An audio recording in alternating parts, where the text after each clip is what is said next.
नमस्ते नमस्ते एला कहनी है कि भाई लोग के चैनल के नाम बा नमस्ते इंटरटेनमेंट। और भाई लोग कॉमेडी वीडियो बनावल बा ना हो निमन से बनावल लोग निमन से बनावल लोग के हंसियो लगी अब बहुत हंसी लगी। तो जैसे तो उन्हीं के हमनी के सपोर्ट करल लोगन भाई लोग के सपोर्ट करा। भाई बहुत मेहनत करल बा, मेहनत करते करते 2-3 आदमी के तो दासा खराब हो गइल बा, 1-2 आदमी के पानियो चढ़ल बा बोले नस ना मिलल के अलग के बात बा। तो भाई के सपोर्ट करा। और ई एगो वीडियो जौना पर क्लिप चलता वो वीडियो के नाम बा कुपात्रा के बिया। लइका तो कुपात्र होइए जाला, तेमे देखैले वो लोग कुपात्र केंग लइका रहेला तो देखा लोगन मजा आई। बाकी अनीस भाई का कहबो कहे के बाद कि जाके जल्दी लोगन देखा और सब्सक्राइब कर रहा लोगन। आ कुपात्रा के बियाह में मतलब कुपात्र लइका बा तो खूंटा से बांधल जाता। तो ओकरे बियाह बाद में के बा देखला बा पता चली। बाकी वरुण भाई कुछ बोलस। ये चैनल जो है ये नवीन भाई के चैनल बा नमस्ते इंटरटेनमेंट है। ई ओकर डायरेक्टर प्रोड्यूसर जे भी हो हमरा विशेष न जानकारी हो। और नवीन भाई का बड़ा योगदान अच्छा रहता है भैया। तो नमस्ते इंटरटेनमेंट को आप लोग लाइक कमेंट शेयर सब्सक्राइब करिए और कुपात्रा का बियाह जो है उसको दबा कर शेयर कीजिए, देखिए वीडियो को बात बकिए जे करो लोगन लेकिन देखो लोगन भाई के सपोर्ट करा और चैनल के सब्सक्राइब जरूर कर लिया लोगन भाई रिक्वेस्ट बा। Love you.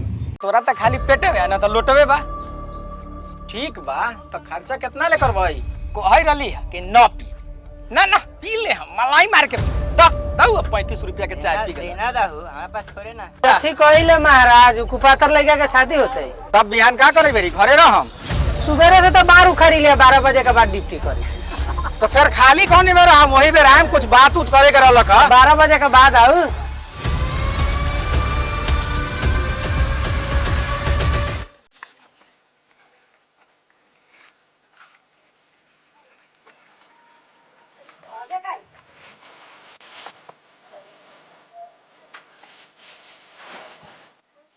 कहाँ बारू है एक लोटा पानी लिया बड़ी घाम बा। दूगो लोग आए वाला है नाश्ता की व्यवस्था भेल बा। हां हो गेल बा।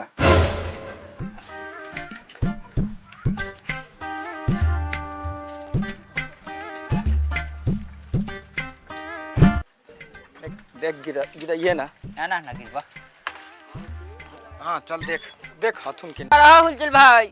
हाँ बारी आवा आवा अब के हरवाही क के अइली है। बैठो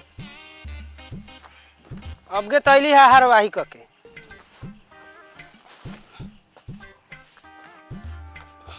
रामचा छावड़ा कौन बा हो जब देखा जहाँ देखा आके टूक जाले हरामी भाई। हमरे बेटवा का जरूर रहल बा।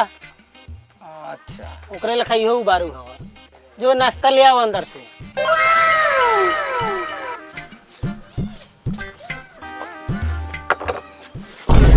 देख क्या भेलौ रे सुथनी लेखन मुंह बनाए है देखै बरे आँख में तो नहीं जाइला का ना लोग योगे कथी नियत हव असली का गोई में निमन निमन खाइला मिलतई। अच्छा जाए ना तो बियाह होते तो अब निमन निमन खा ली है अभी बियाह तो होय ना तो ये कौन कुपातर हो टिकी न चाहिए अरे उहे आई बनलका के दोस्तवा। अच्छा रहे ना दू नाश्ता पानी तो होई रही लइकावा के बुलाऊ ना तइका देख लेवल जाओ। रे जो कुपतरा के बोला लाओ जो ना ऐसे नानू बोले के ये लेखन बोलम तो लड़की वाला नु भाग जाई।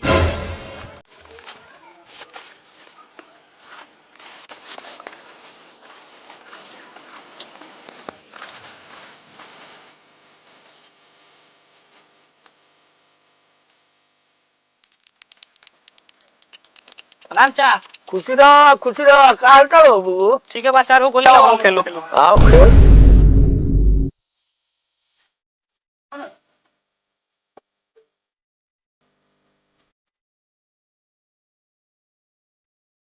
कहला ले बाबू जा हम तारा लिए कुपत्रा खोजे अभी तो लंगोली खेले रहा देख लियो झाड़ा फिरे गेलो लोटा लेके।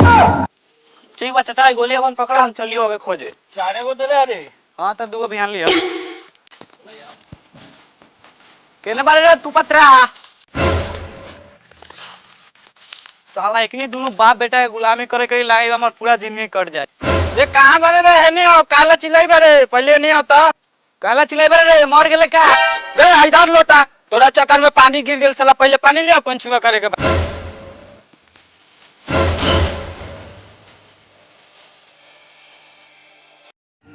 लोटा लेके कहाँ जाई बरे? साला ई लोटा लेके हम काला घूम गए? लोटा के करबा?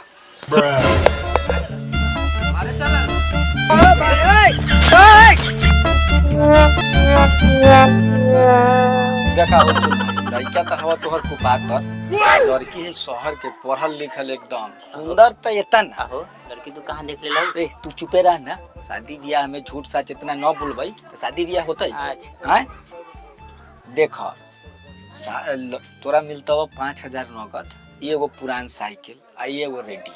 अच्छा अच्छा न तो ये में से हमारा कितना कमीशन दे बस से बतिया। 500 ले ले 500 पाक महाराज 500 में शादी हो। चल चल जल्दी चल यहाँ से। रे ई जे पॉइंट खोल ले चलल है लेने लेकर आओ। का ये नहीं क्या है? ना बैठो ना कहाँ खिसिया रही बैठो। तो